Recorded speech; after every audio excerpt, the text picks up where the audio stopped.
Yo, what's going on, everybody? Welcome back to another video on the channel, and today I'd like to discuss how you should have traded SPY on the 17th of January. I'd like to discuss the trades that I saw on a choppy day like today and how I think you could have avoided over trading on a day like today, and everything about SPY in general on a day like today. All right, so to be honest, price action in 2023 so far has not been great. Now I am expecting a lot of choppiness until mid of this year. My hope, just like a lot of people, is that mid this year we start to get back into more of a normal market. I don't know if that will happen. I'm not playing any long-term positions, but I'm thinking that. Which means if you're trading right now, don't lose all of your money by playing large positions during a very choppy market. We are still in a choppy market, and you have to understand that. All right? Just wanted to put that out there. Now, about the day, I'm not going to chart all pre-market levels. Again, I have a lot of videos on my channel. You can go through them, how I chart my pre-market levels. My part 1 of my SPY mentorship also has that, so no need to do that every single day, okay? So let's get right on into it, okay? So this is how I'm looking at the chart. We open up, we have these two weird candles, okay? Now, what does this show? This is a tweezer top, all right? Tweezer top is just, by default, it looks bearish. We have this weird tweezer top.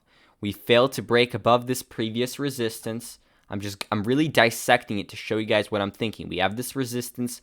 We tried to move above it, but every time these candles close below that resistance. This means that we're failing to move higher and we are likely to move down. I'm not taking a position because of that, but that can help me get ready to take certain trades. I'm like, okay, maybe we're making a move down. I'm going to be thinking of taking some plays off that support level. We move down, some pretty good volume. Now, we retest on this candle. Now, this candle, all right, would not be a candle that I would enter ever. This candle went lightning fast up and breezed right through, okay? Now, if you saw this candle start pulling back and start kind of hovering around this area and you wanted to take a lotto entry for puts, that's a possibility. We were retesting this level, okay? We did blow through, but we ended up closing below. You could take it. Now, this is sort of, for me, like a one candle entry. We had a doji red and we only had one green candle. So I'm probably not taking this trade, but if you are, remember it's a one candle pullback. I don't usually take these. Even though we actually came up with more candles back up to that area, I'm still not taking this because we already invalidated it with the one candle pullback. Now we come down, okay, you see this formation going on. We have this support. We try to move lower, but that first candle gets bought right back up with a massive candle that breaks these previous highs. This logically means that we are no longer in a move down here. So I would not take puts off of these support levels. Mind you, this is a one candle pullback. I don't take those. All right. So anybody who got caught up in this chop in the morning should not have. If you were playing this trend line right here, you should not have, for two reasons. First of all, this is too messy of a trend line to play. There's just too many possible ways to plot this trend line to know which one's right. You could go all the way from here to here, okay? Too much. Until, if this trend line would have had another couple rejections that would have verified a certain way of putting the trend line, then you could have started taking trend line plays. But if you have one trend line, and that one trend line doesn't have any clear way to place the trend line, you don't use it. Okay? We start to make a move up. Nothing is getting retested here. Absolutely nothing. No levels are getting retested that I like to play. All right? We make this move up. None of this is good. Okay? If you look at this trade right here for this resistance, we have more volume right here than on the candle that broke through this resistance right here. So you're not taking that, all right? Just simple volume analysis. If you were looking at this candle at that exact time, I'm not exactly sure because I wasn't looking at it exactly at this moment, but maybe you didn't know how much volume there was. If you didn't, then you would have taken it here, and then you would have gone stopped out right here. Okay, but still, you can look at this and you can think, we have a previous high that we tried to move above, and now we're pulling back right away. Does that look really good? No, it doesn't. All right. Try to make a move above. We have no retests. Now, here are some pretty nice flag plays. We have a clear resistance right here. Clear resistance. Nothing in between. We have a flag right here. The price breaks that flag, and you can take puts. Even better would be playing in the direction of the move. After this flag breaks, you take calls on that break. Okay. Now, this right here was a mediocre put entry in a two-way street setup. We have a trend line with only two bounces. We break it, we retest for move down. Could have taken it out of taken a lotto because we really only had two bounces, and then the price didn't keep coming back to that area right here. Okay. Make this move down. There is nothing really that's going on here. Okay. This price right here was 42. You could have technically gotten a put entry right here off that support level, but you would have to been pretty quick. Okay, I probably would have gotten an entry because I already have been doing this for a while, and I know that sometimes I need to get these quick entries, and I usually enter within 5 cents. But this is one of those trades that it would have been harder for you to get an entry if you're not as fast with your execution yet. But this is a pretty nice trade. We have less volume than on the move down. Okay, pretty good. Make this move down. Now, if you're looking to take puts off of this support level right here, we break, we retest. This level gets invalidated after that first candle pullback occurs. You have to pay attention to that. So there is no trade that I'm taking off of that level. All right. Mind you, after we already made below this one candle move, below that support, we got bought right back up. So I'm not really looking at that. I'm not interested in playing that. Now, if you notice, we do have a first bounce of the day. This is part of my golden snipe setup in the PDF.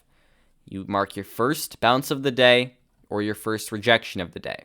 The first rejection of the day, which was right here, would not have come into play today. But the first bounce did. We try to move below our level where we came, and we break below, and we come right back into the zone. So what am I thinking? If we come right back into the zone, I may be looking to take some calls. Now, this right here is debatable, but I probably would not get an entry right here. It was a little bit too quick, but there is a possible entry right here. We break right back under that first bounce zone. The first green candle, you could take it for the move up.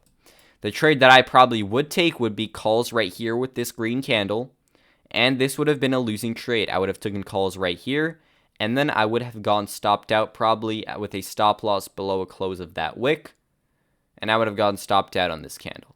Okay? Small losing trade. Now, you guys have to understand, if you're looking at the day overall, okay, and you notice that we tried to make a move down, we failed and came into here. We're in a range right at open, okay? We're in this very weird range right when the market opens. After we created this range here, we try to move up, and we went right back down, back into this range. Price has been going through this range for very long, okay? Too much. So we aren't very interested in playing inside this range, playing my patient potshot setup. Patient potshot setups is where we're, in a nice trend. We break above these highs, we retest for a move up. Yes, you have to be more patient. Yes, and that will make sure that you take more quality A+ setups that give you a higher probability of going in your direction. Okay?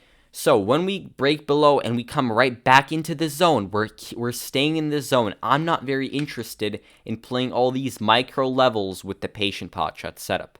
So I'm really not playing this right here. Other than the golden snipe setups, I'm not interested. Okay? This right here, a couple of flag plays. All right? This is just simple flag plays. We have a clear resistance. We break through it. You could have taken puts. You could have taken calls right here off that support level bounce right here for calls. Now we break down. We get back into that zone below that bounce. You could have taken calls in that first green candle. Now, would I get stopped out here? No. Because if I would be playing this, where would my stop be? I entered on this green candle right here. My stop loss is that candle, that wick right there. A close below that. So I'm staying in. Nice trade to the upside. I would have been scaling at that resistance if I took calls right here. Then, we kind of chop around. We do have a slight trend line right here you could have played. There are trend lines you could have played today, okay? Minor trend lines that you could have played. But when we're in a chop like this, you're really not interested in playing at all. You just sit out. I showed you a ton of examples where you could have entered some good trades. So this is plenty enough. You don't need to be messing around in every little, zone. So when we break below that support towards the end of the day, even though this also qualifies as a nice call entry, I'm not playing the last 30 minutes of the day and definitely not the last 15 minutes of the day. Okay? So that kind of covers the day for me. Again, we are in a choppy market. There are going to be choppy days and you have to be more risk off. All right? At some point, it's all going to get back to normal. Okay? Hopefully. And then you can start playing a little more and expecting better price action.